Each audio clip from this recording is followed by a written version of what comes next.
So let's start. Good evening, everyone, and welcome you all again to this evening class of Oncology Classroom. Today's topic is prophylactic cranial irradiation in breast cancer, and intentionally I have put this whether it's the beginning of a new controversy or not. Now, why I have put this way was evident when I posted this topic in our academic WhatsApp group. Someone just put a comment that PCI in breast cancer, is it real? So you know I thought, yes, definitely it's something which is going to be very interesting. And Dr. Rima Pathak is a long time friend, and she's doing exceptionally well, and she's assistant professor at Tata Memorial Hospital, Mumbai, and specifically she's working on breast cancer. And when I spoke to her, it was so nice to know that this is also her one of area of interest. So thank you, Rima, for accepting this invitation. And I think people are interested to listen from you. So without wasting any further time, I'm requesting you to please start sharing your presentation. Thanks, Dodul, for your kind words. Um, I will start sharing. Let's see. Are you able to see my screen Yeah. in full screen? Yes. Okay, great.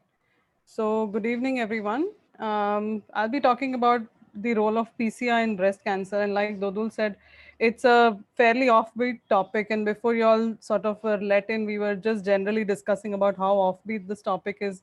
But nevertheless, it is fairly interesting for those who closely follow breast cancer and those that treat patients of breast cancer, and definitely know that brain metastasis is not an alien concept. And in fact, a very high number of our patients present with brain metastasis, and we need to probably look at options of how better to treat them. So without wasting time, we would just generally start with the topic of how brain mets affects breast cancer patients, what are the basic treatment options, and with those treatment options, how these patients fare, and whether there is need for doing something better for them. Okay.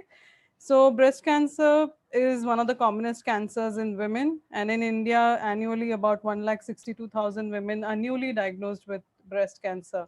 The mortality has been reducing with newer modalities of treatment and better drugs. However, the incidence of brain mets is rising. Nearly 10 to 15% of patients develop brain metastasis during their lifetime. So nearly about 16,000 of the 1,62,000 will develop brain metastasis. And some of these patients develop metastasis fairly early. So within the first 2 years of their diagnosis, they would present with brain mets. This is probably because of the increasing detection with better modalities of imaging like MRI and CT scans. Successful systemic therapy improves overall survival and provides opportunity of a end stage or terminal event like brain metastasis to occur. Usually in any cancer except small cell, the brain metastasis is a later event. You would usually have metastasis to different parts of the body come up much before than the brain metastasis. Nevertheless, these systemic therapy agents usually are large molecules and have poor penetration through the blood-brain barrier, and is also one of the reasons why you have brain metastasis despite having extracranial control of the disease. Brain becomes a sanctuary site, and this is one of the things we've known since ALL. So first we knew that this was a good idea to give PCI in ALLs, and then small cell lung cancer, strong debate in non-small cell, and now breast. And we also know that the recurrence from from breast cancer can occur many years after treatment, and hence they will have a lifelong risk, not just of brain mets, but for metastasis elsewhere as well. So what is the kind of problem that we are looking at? Less than 5% of patients present with brain metastasis at diagnosis. Like I said, it is usually a terminal event, which means that it occurs much later during the stage of development of breast cancer. And 17% of patients with brain mets at diagnosis have isolated metastasis to brain. That means a small number of patients, nearly 15 to 17%, will have isolated brain metastasis. So proportion, and these are proportions divided by molecular subtypes. Proportions of patients when they present upfront with brain metastasis is fairly different from the proportion or distribution of brain metastasis in patients when they develop during follow-up or after completion of treatment. And this is interesting to know because several times it is hypothesized that the type of treatment that we give can direct the further course of development of metastasis. So here in an untreated patient, you will see that nearly 46% of the patients when they present with brain metastasis are luminal A, whereas a smaller proportion are TNBC, that's 22%, and smaller proportions are luminal B as well as HER2/neu. But when you see during the follow-up period, a very high number of patients with HER2/neu disease, that is 49%, develop brain metastasis in HER2/neu as well as luminal B, which also includes HER2/neu positive patients. TNBC remains the same, so the proportion remains the same, whether it's with treatment or without treatment. And luminal A, very few patients as a terminal event present with brain metastasis. Now, when they present, what are the symptoms? Most of these patients are symptomatic because unlike small cell lung cancer, screening of the brain, for brain metastasis is not performed for breast cancer patients. It's not even performed, and it's not just because it's a low and middle income country that we live in, but it's also NCCN does not recommend it.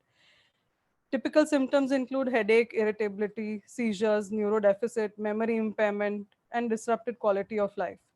There's increased dependence over family members, and survival is longer.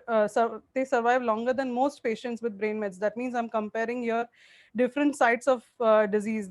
A patient of lung cancer with brain metastasis lives for a shorter duration of time as compared to patient of breast cancer with brain metastasis. And the quality of life, if you, so there's something called as LAPERS.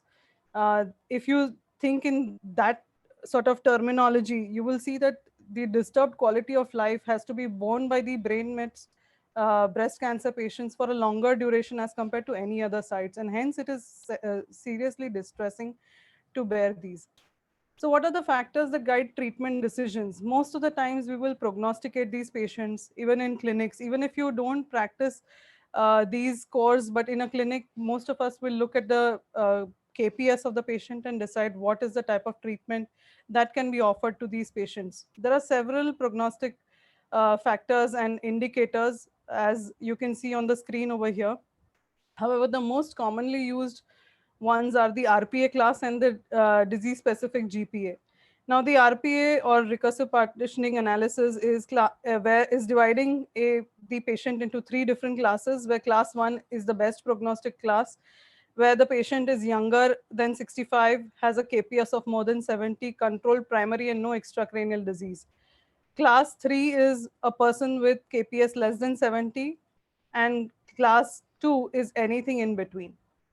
The DSGPA is another very important prognostic indicator, and here you can see that KPS age and the molecular subtype have been found to really show prognostic benefit. And here you can see how one can calculate a DSGPA for breast cancer patients.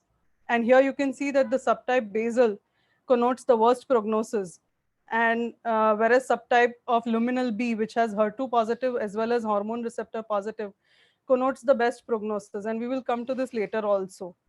There are several other different prognostic markers and scores that people have developed, which include several different agents, but these are not as popular as these two, and hence I will not go into the detail.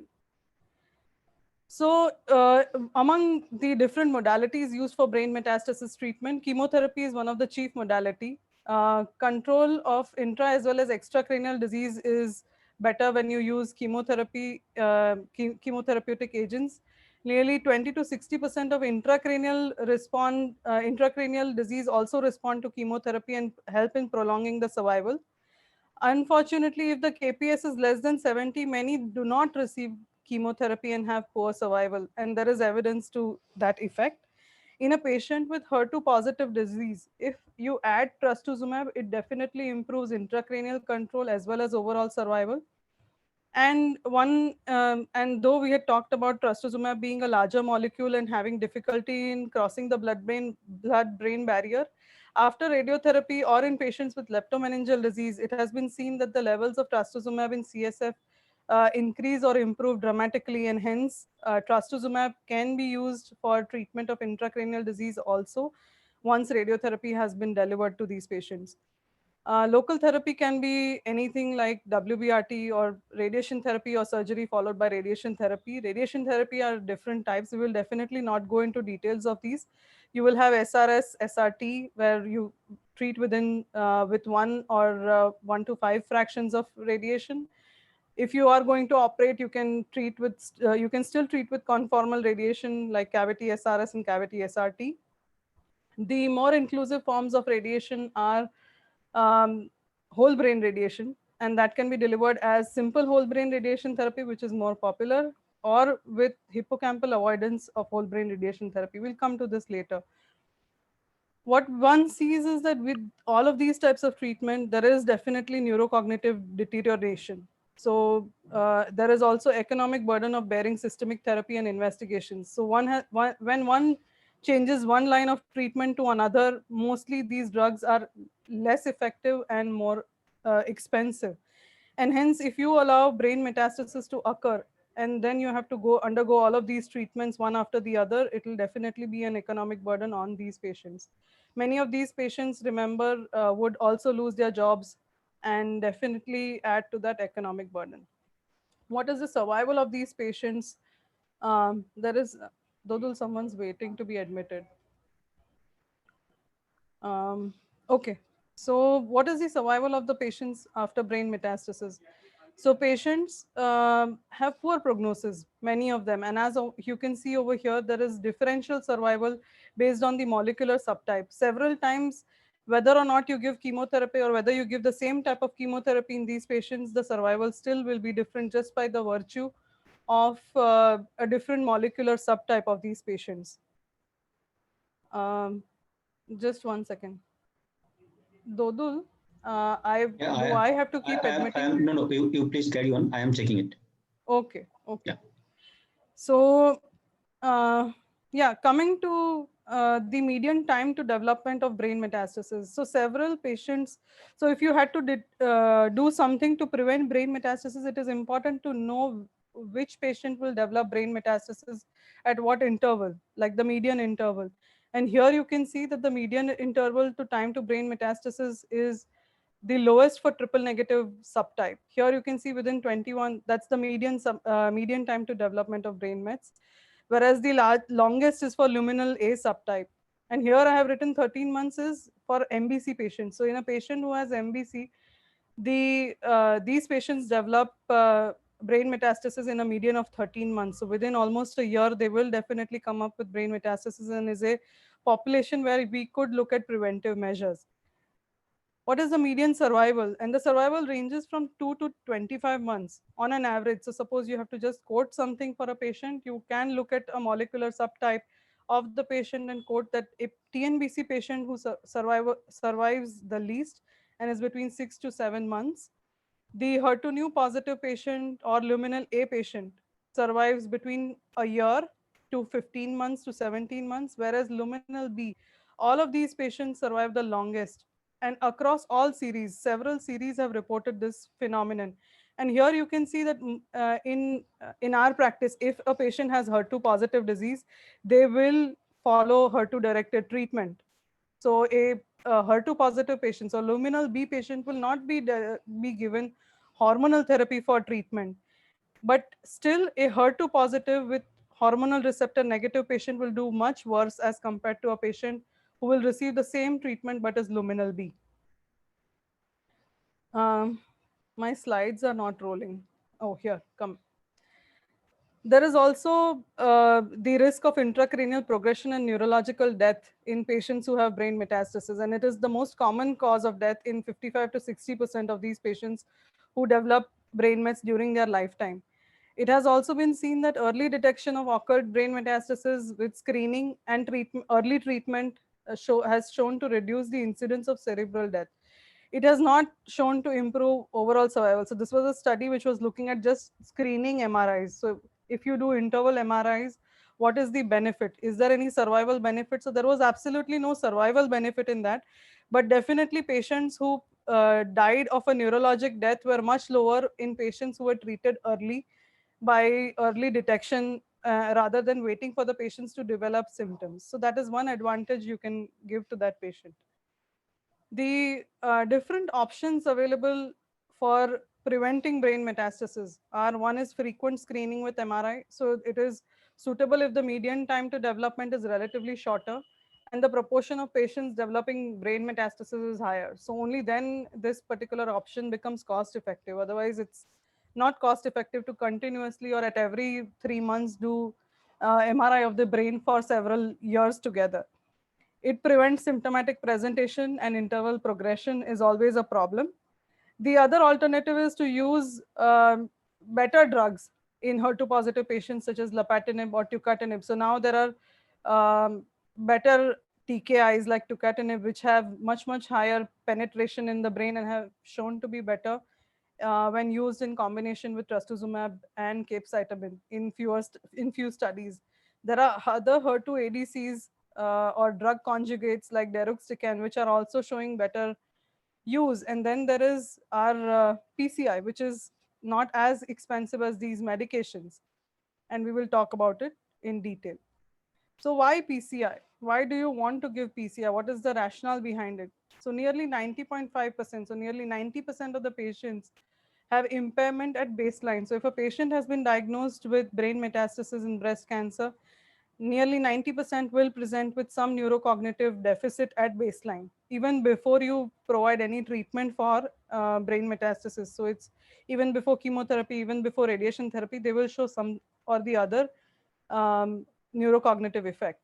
This baseline impairment correlates with the brain tumor volume as well as is predictive of survival.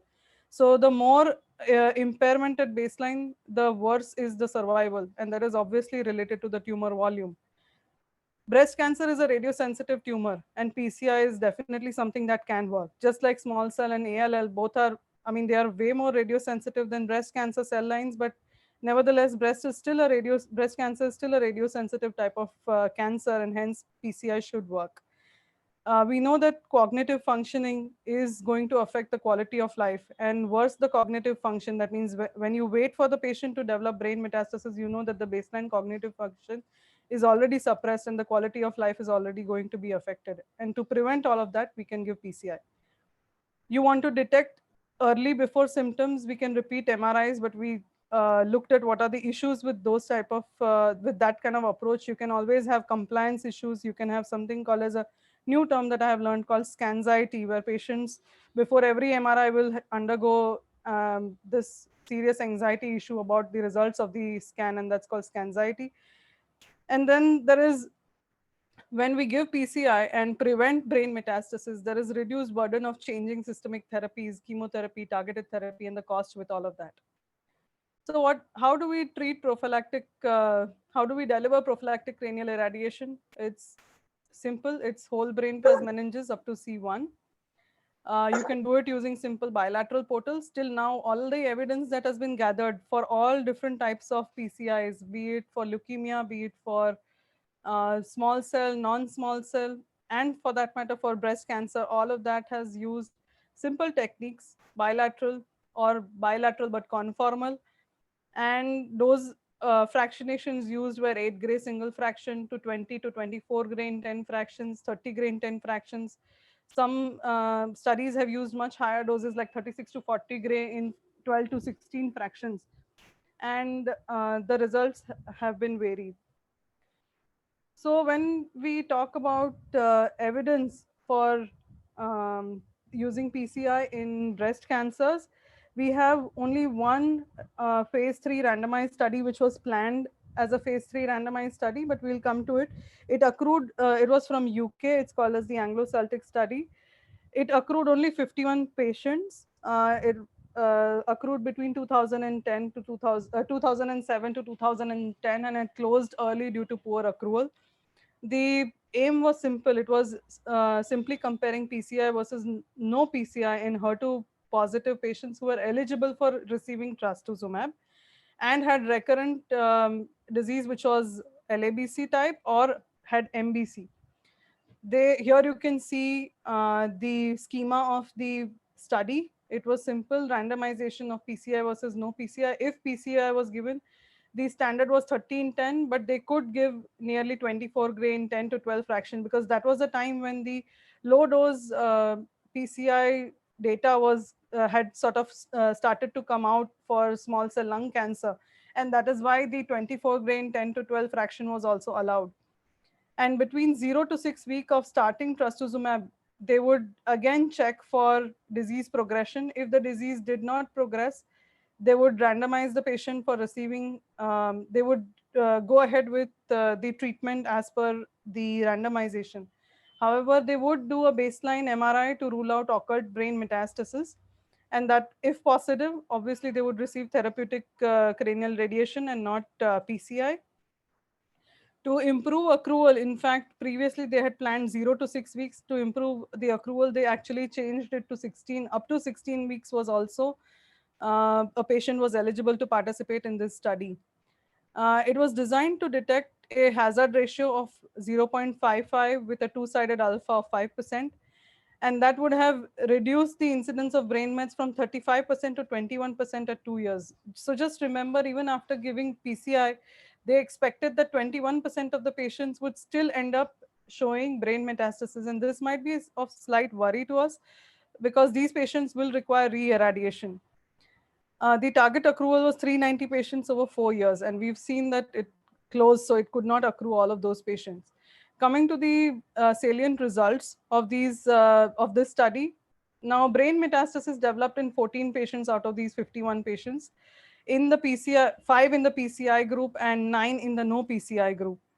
Cumulative incidence was 21%, with a standard deviation of 8.6 for the PCI group and 32.1% for the no PCI group.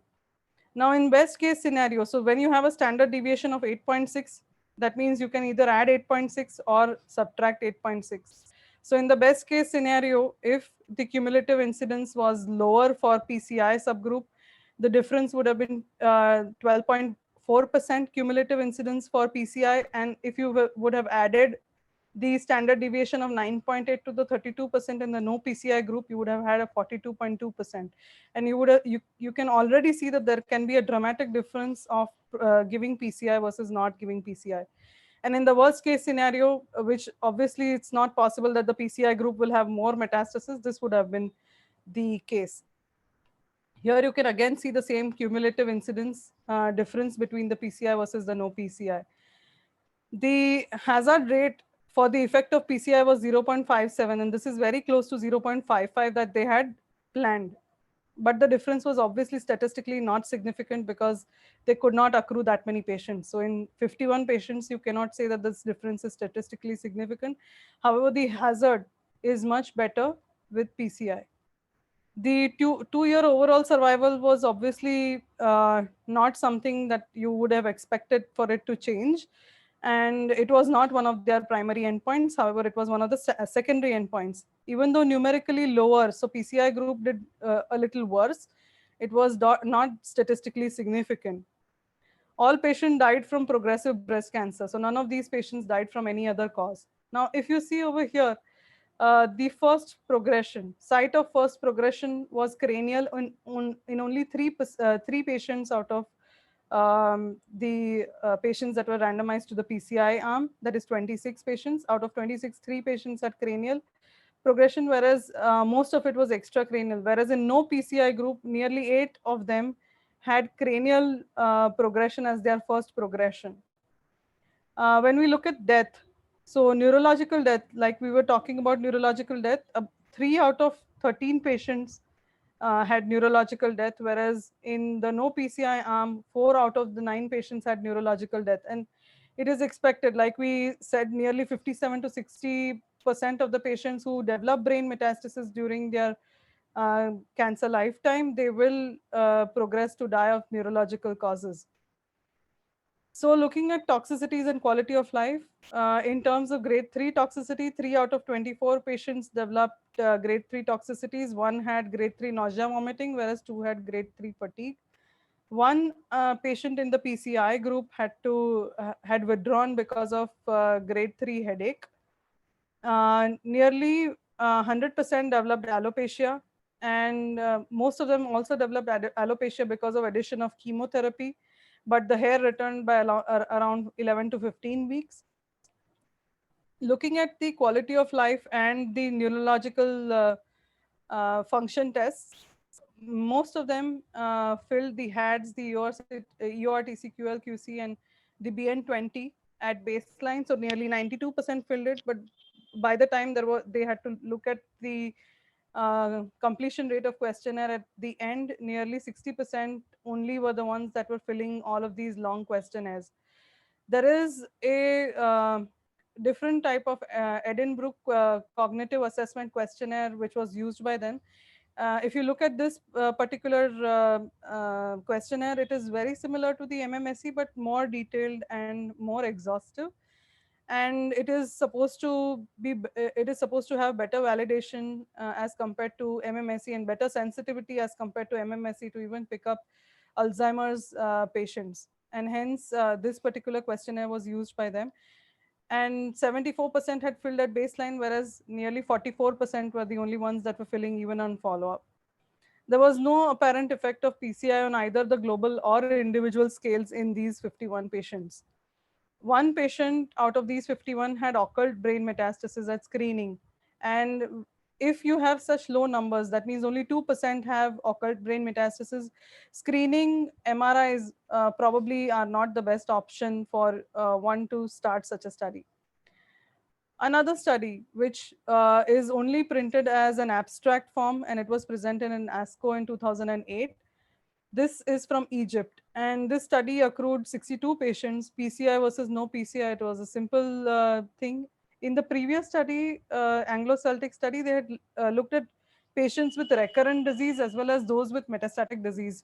Whereas this study took patients who were high-risk breast cancer patients who were not metastatic. And the PCI was 24 grain 10 fractions and was delivered after completing all adjuvant therapies before hormonal therapy. Like the other study, baseline MRI was mandatory just to see if there is any presence of occult metastasis. Baseline 6 monthly and 1 year neurocognitive assessments and quality of life assessments was done in this study with MMSE and FACT-BR scoring. Now, one knows that for any brain metastasis study, when we are using quality of life or neurocognitive assessment scoring systems, one will see that the neurocognitive function actually dips at 4 months and then improves at 6 months. So maybe we may not in this type of study capture the worst cognitive outcome after PCI, but we will definitely know long-term outcomes. Development of brain metastasis in the PCI arm was 0, and in the no PCI arm, 2 out of 31 patients developed brain metastasis. Alopecia, like the other study, when you're just using simple bilateral portal, you will have 100% alopecia. Patients had headaches, and baseline neurocognitive function was comparable in both the arms, PCI versus no PCI arms. And later on, at 6 months, the MMSE scores reduced for the PCI arm, but it was not statistically different from that of the no PCI arm. The neurocognitive functions returned to baseline in the PCI arm after 1 year. Looking at disease-free survival, though the disease-free survival was superior in patients with PCI, it was not statistically significant.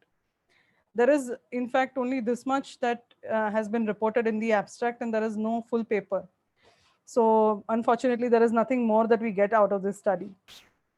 What are the issues with PCI? And all of this data I'm deriving from the small cell cohort. I'm not talking about evidence from these breast cancer studies because there aren't that many. There is additional treatment. And the most important factor, which everyone across the board keeps quoting, is neurocognitive decline. Global neurocognitive function and quality of life are preserved between PCI versus no PCI, and they are seen in even small cell studies. Decline in memory is seen only when you measure it using HVLT, and it's a very sensitive sort of a scoring system. So even though the HVLT will show lower scores, does not mean it is clinically relevant for our patients. Several times small verbal recall or visual memory, all of those might be affected in these patients, but it might not really affect their day-to-day functioning, especially in an Indian population where women are usually homemakers and not someone who is doing a very high-profile job. Hair loss is one issue with PCI, and some women might disagree. For a study like this, it causes mood disturbances. It can lead to endocrinopathies, second malignancies. We've looked at PCI can also be a additional cost. And in patients, like we had previously said, so if nearly 20% of patients are hypothesized to still have brain metastasis despite PCI, then these patients will require re-irradiation of some sort, and that is another challenge in a patient who's already received about 30 gray.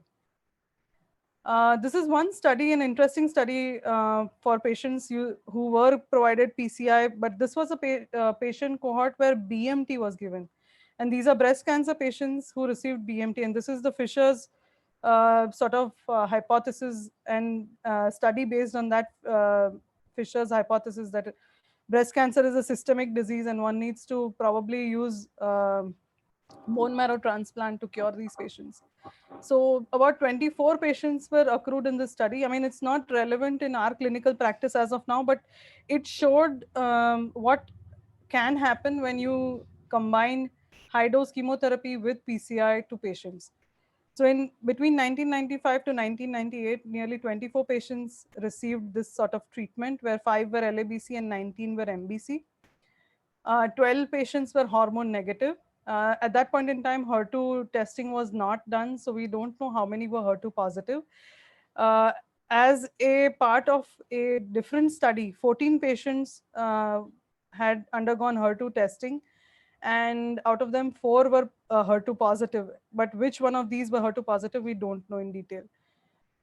Chemotherapy-related complications that were reported in this study among these 24 patients were intracranial hemorrhage, sepsis, cardiac arrest, acute renal failure, and veno-occlusive disease. So definitely a highly toxic type of chemotherapy was given. 6 induction chemotherapy cycles, and then followed by that, stem cell rescue was planned for these patients. 10 patients out of these 24 received PCI, and that was 36 grain 20 fraction. Again, a very, very odd sort of PCI dose fractionation that was used. And the other patients that did not receive, so 14 patients that did not receive PCI were because of incomplete response to induction chemotherapy, refusal, poor GC, progressive disease, or death. What were the different outcomes? Now, brain metastasis developed in 6 patients out of 24, 2 in the PCI arm and 4 in the no PCI group. PCI patients, that record had to be given re-RT and were given 25 grain 10 fractions as re-RT, and one patient was given SRS boost along with 25 grain 10 fraction. Neurocognitive function testing was not rampant in that era and was not systematically recorded for these patients. However, 3 patients who really suffered, they had clinical notes of these patients, and this is what they described. These 3 colors are for these 3 different patients. One patient had minimal impairment of verbal memory to begin with and little impairment of attention. However, as years went by, after 4 years, this patient had severe short-term memory loss, and that led to unemployment. And by 6 years, she had bilateral sensory neural hearing loss. Now, sensory neural hearing loss also reduces your neurocognitive function, and it also impairs your quality of life and is definitely important. In another patient, that patient suffered bipolar disorder, and when a CT scan was done of this patient, there was severe periventricular white matter changes and symmetrical demyelination, and which is why it was thought to be because of the PCI. Patient had worsening cognitive deficit, tremors, ataxia, frequent falls, apathy, and psychomotor retardation. And by 9 years, the patient had severe bilateral periventricular leukoencephalomalacia, chronic microvascular disease, and brain atrophy that was much greater than expected at that age. And patient, I think, died around 3 years after 3 months of this 9-year assessment from neurocognitive deficits.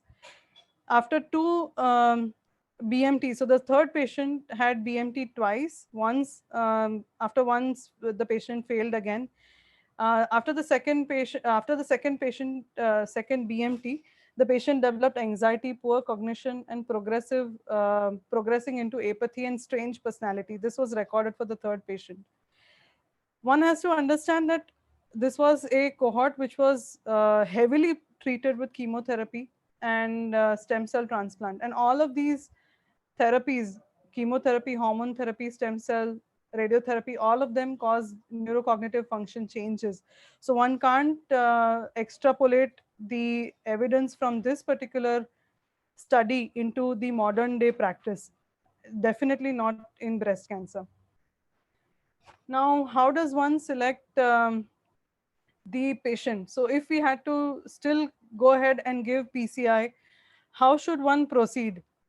So we would look at what is the patient population that is more likely to develop brain metastasis or more likely to get affected. And there are several studies. I have just reported 4 because my page did not allow putting more, or I had to reduce the font size and I did not want to do that. So I have just reported 4 of them.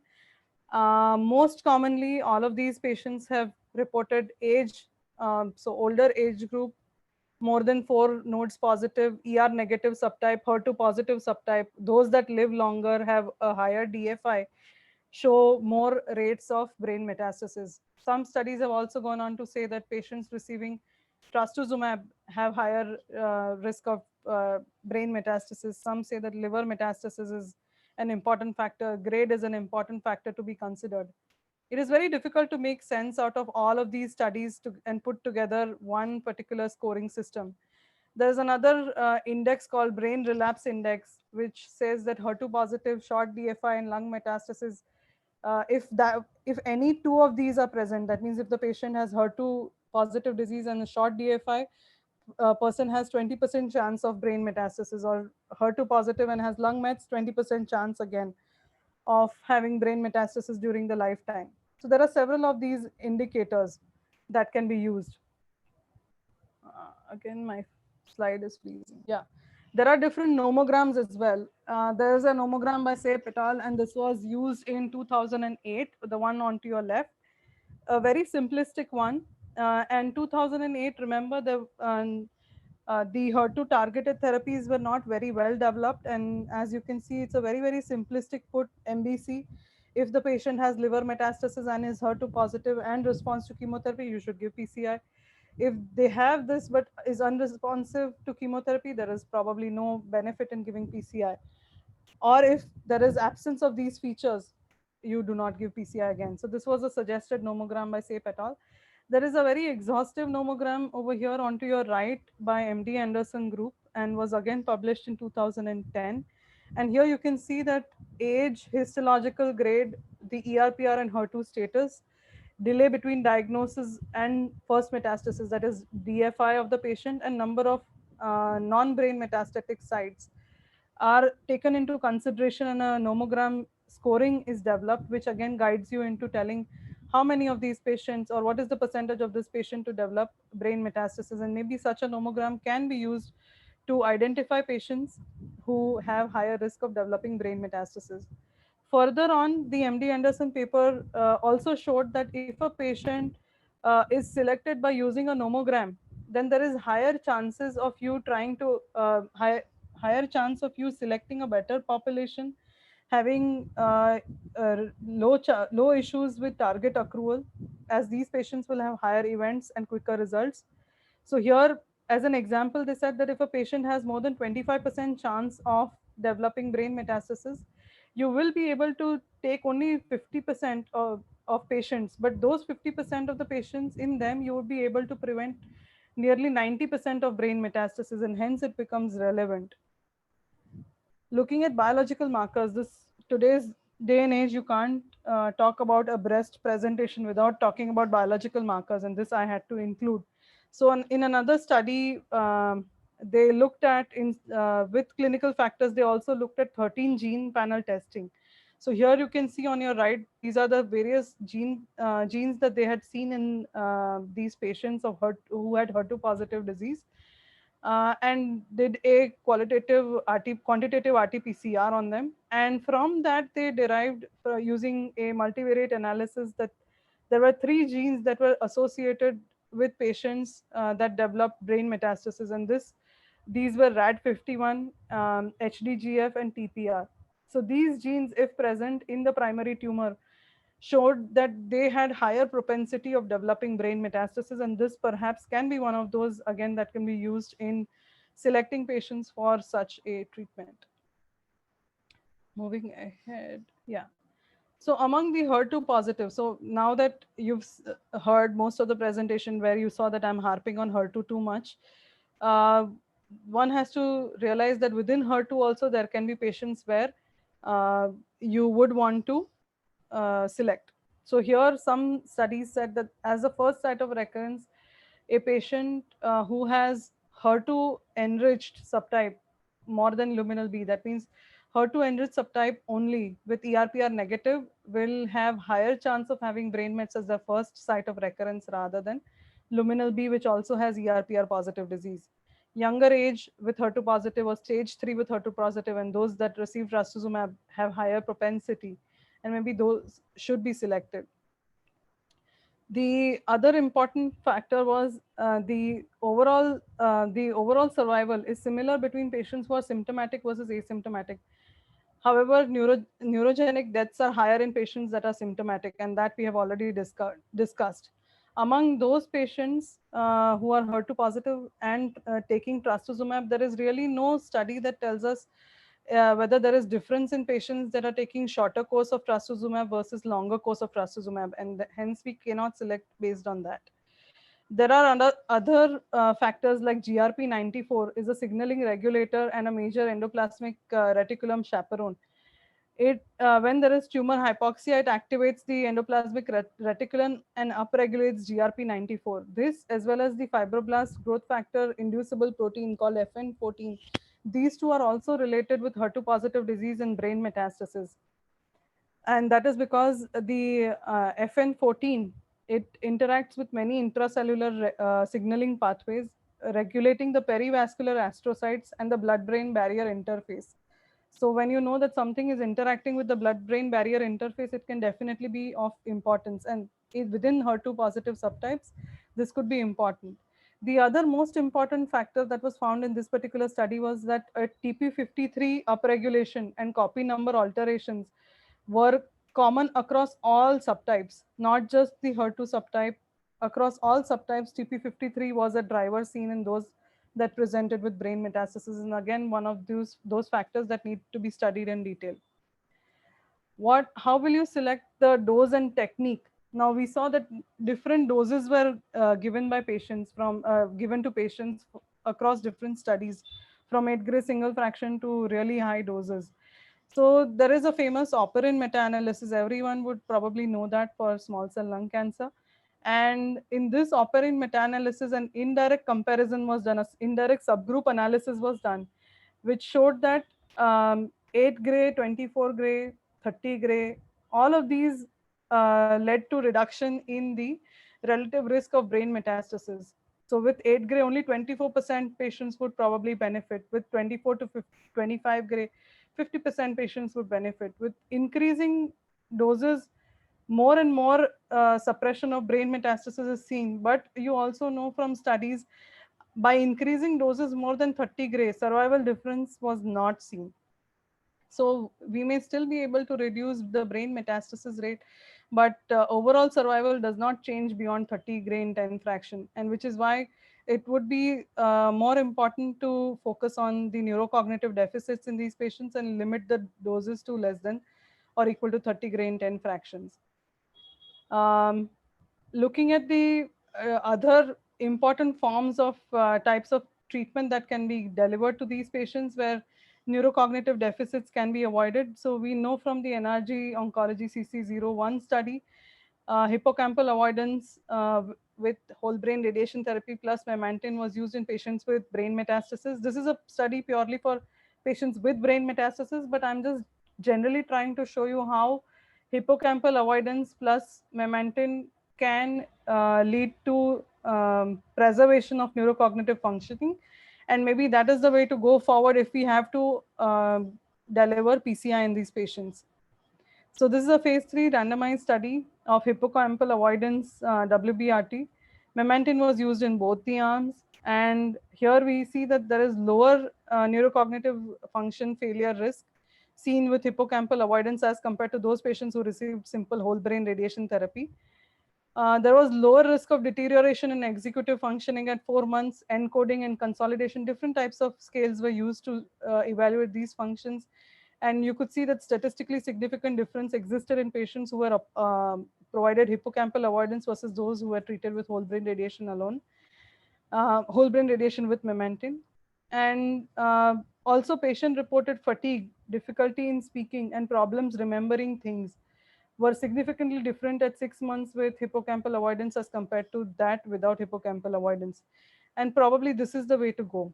So in summary, I would say that breast cancer patients, especially HER2 positive and triple negative, have higher incidence of brain metastasis. In patients that are identified to be at higher risk, MRI surveillance may be attempted, but again, MRI surveillance has its own pitfalls. PCI studies are still in infancy. Unfortunately, we still don't, even if you go to clinicaltrials.gov, you will see that there are only 3 studies, 2 of which have closed. One is still not accruing. So it's very difficult to tell at this point in time uh, with evidence whether PCI works or not. It is definitely something which is exciting at this point in time, especially given the fact that hippocampal avoidance can be offered. And whether we need PCI. So that is another thing. So a lot of patients, a lot of clinicians are now even in small cell lung cancer, there's a lot of debate whether PCI should be given. In non-small cell lung cancer, there's a debate whether PCI should be given, given the efficacy of or intracranial penetration of newer agents.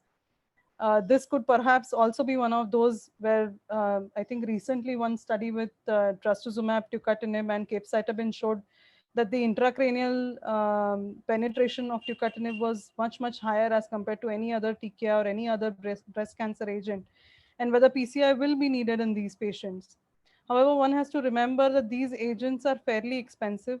Half of our patients, I would say not even half, more patients are not able to even afford trastuzumab, and providing a PCI to these patients probably still will be on the plate if it is shown to be beneficial. And if we are considering PCI, then hippocampal avoidance with memantine probably will be the way to go. Thank you.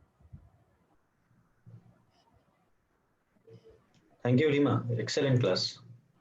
And from is it real to a almost class of 1 hour, that Oh, indicates that I did there not is realize. something.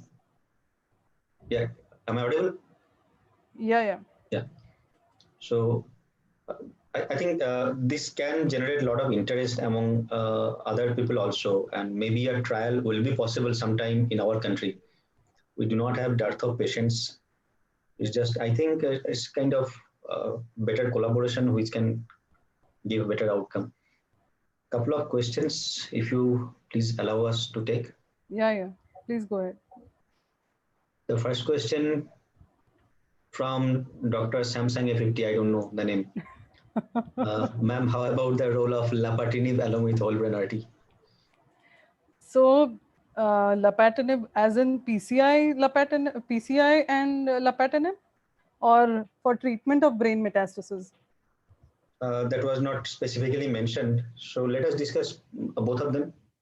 Okay. So, adding lapatinib for that is one aspect. So, some studies have suggested that we could add smaller molecules like lapatinib, which have intracranial penetration. So that can be one strategy of including that with trastuzumab and not using trastuzumab alone. But there is really no evidence with PCI. Can be done, but whether it's going to be successful or more successful is anybody's guess as of now. And for brain metastasis, I'm sure this is a common practice of adding lapatinib in patients who failed after using trastuzumab with a short DFI, because rechallenge of trastuzumab is not done before 1 year. So in those patients, WBRT is given with lapatinib plus capecitabine. So that is a standard combination, and that is already practiced. So that would be my response. Thank you. The next question is from Dr. Ajay. Is neuroendocrine carcinoma of breast seen in practice? Do they have higher incidence of brain mets? Neuroendocrine type of carcinoma has been seen in practice. Whether they have higher brain metastasis or not, unfortunately, I don't really recollect just offhand. I'll probably have to read. But neuroendocrine carcinomas are known to have widespread metastasis. So I wouldn't be completely surprised if they would have higher brain metastasis on as compared to the others. But since that's such a small volume of disease, I would not be too cognizant of trying to do something like PCI for that kind of subtype or subset of patients. But yes, if you think about it in terms of small cell type of disease, then yes, neuroendocrine breast sort of falls into the small cell subtype. Very true. Thank you. So the next question is from Dr. Sajib. Ma'am, is blood-brain barrier a targetable area for radiation? Yeah, like I said, studies have shown, and I'm certain that you would have also heard many people say that whenever we deliver radiation, the blood-brain barrier becomes a little more leaky as compared to without radiation. And in these patients, the penetration of agents and drugs in CSF have been much better as compared to without radiation therapy. And that, if that is what you mean by targetable, I would say yes, it is targetable with radiation. I don't think if you're talking about treating only the meninges and not treating the parenchyma, then I don't know whether that is the right approach. If that is what you are talking about, targetable blood-brain barrier, someone's really thinking too far out. It's good that you have given a lot of insight and food for thought. All right. The Any next other question, questions? yeah, I think one or two more questions. Dr. Abhay Chakraborty has a question like, how does the blood-brain barrier penetration of trastuzumab increases following whole brain radiation? So I think the blood-brain barrier, these parasites become leaky. There is a lot of inflammation. We already know that radiation therapy causes inflammation, and inflammation makes the capillaries leaky. And this has been seen with the blood-brain barrier also with radiation therapy. There are just 2 or 3 studies that I have read this in, and they describe this as the mechanism of action. We really don't know by taking biopsies if what has happened, but definitely CSF drug levels have been done. There are several studies that have seen CSF drug levels after radiation therapy. And the other scenario where the blood-brain barrier becomes leaky is leptomeningeal metastasis. So even before giving any chemotherapy to these patients, or even before giving radiation therapy in patients with leptomeningeal disease, if you give trastuzumab, so if patient has HER2 positive and leptomeningeal disease, and you give uh, trastuzumab, then in those cases also the CSF doses of trastuzumab have seen to be higher. So these are two situations where you sort of make the blood-brain barrier more conducive to systemic therapy. Second part of the question is, if screening of brain metastasis is being considered, what should be the time interval between two follow-up and with CT or MRI brain? So I would say we would definitely have to do MRI brain prior to giving PCI, because we already know that CT versus MRI. MRI is way more sensitive in detecting brain metastasis. So that is one is a no-brainer for me. The second is timing of PCI. So this is a very, very relevant question. Whether if you want to select patients who already had a better DFI, so one is longer DFI longer than 24 months in a patient with HER2 positive disease have shown to be one of the risk factors or prognostic factors for development of brain metastasis. And maybe you could select that type of population, or you could select a patient population which has shorter DFI and liver and lung metastasis. So both of these are true. It's just a matter of what is your personal data. I have not found any Indian studies looking at what is the incidence of brain metastasis or what is the incidence in patients who've not received trastuzumab. Several times, if the patient is not receiving trastuzumab, may not survive long enough to have brain metastasis. So it's really difficult to tell when, but if you are selecting MBC patients, then in those patients, you can give PCI just like the Anglo-Celtic study at upfront after 6 to 8 weeks of therapy, looking at what is the systemic therapy response. If the patient is not having any systemic therapy response or is having progressive disease despite trastuzumab, then PCI really makes no sense because the patient will probably succumb to progressive disease even before development of brain metastasis. But if the patient responds to the trastuzumab or trastuzumab based therapy and will survive, then there is scope of giving PCI and probably avoiding brain metastasis. Okay, the one question is from Dr. Rahul. If we have decided to go ahead with PCI, then yeah, when should we give it, and if early versus late? Yeah, I think the previous question was similar, so Yeah, my yeah. answer would remain the same. Yeah, and regarding this detection of early mets, do you feel that the quality of imaging actually matters? The different Obviously. newer MRI sequences are being more and more able to detect even very small 1 or 2 millimeter deposits. So maybe the population who progressed during treatment and established as metastasis, perhaps they were actually metastasis at the beginning, but the imaging modality were not able to pick them up. Yeah, I mean, it's anybody's guess. So definitely the MRI, the quality has improved, and we all know that. I mean, at our institute, whenever we want to do a therapy planning scan, we give double the contrast. So when you give double contrast, also your sensitivity for detecting smaller brain metastasis improves. So that is one strategy that we would adopt. So if you have to be highly sure and you want to detect even 1 and 2 millimeter metastasis, then we can adopt these. One second, my battery is running low. Yeah, so we can use that strategy for selecting patients. Yeah. So we use a sequence 3D MPV sequence, and 3D that allows us. FSPGR, we use 3D FSPGR. Yeah, so that allows us to detect actually even 1 millimeter deposit.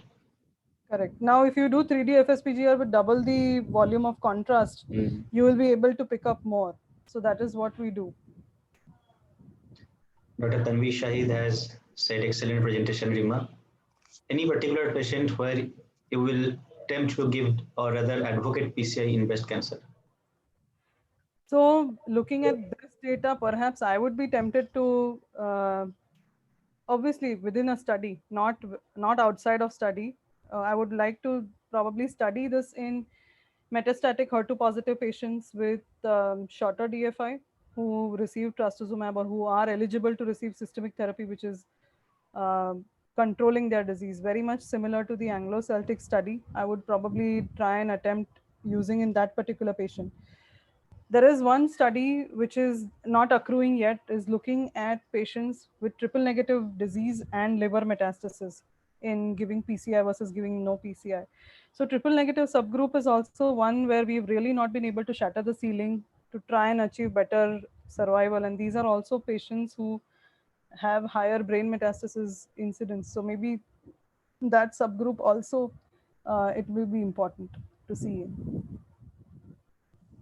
Right. I would be tempted to use in a study. Yeah, it's a very tempting topic. I think more and more research should be done. Yeah. Thank you, Rima. Thank you for this excellent presentation. Thank you, Dodul, for the opportunity. Good night, everyone. Okay, Bye. good night. Good night, everyone.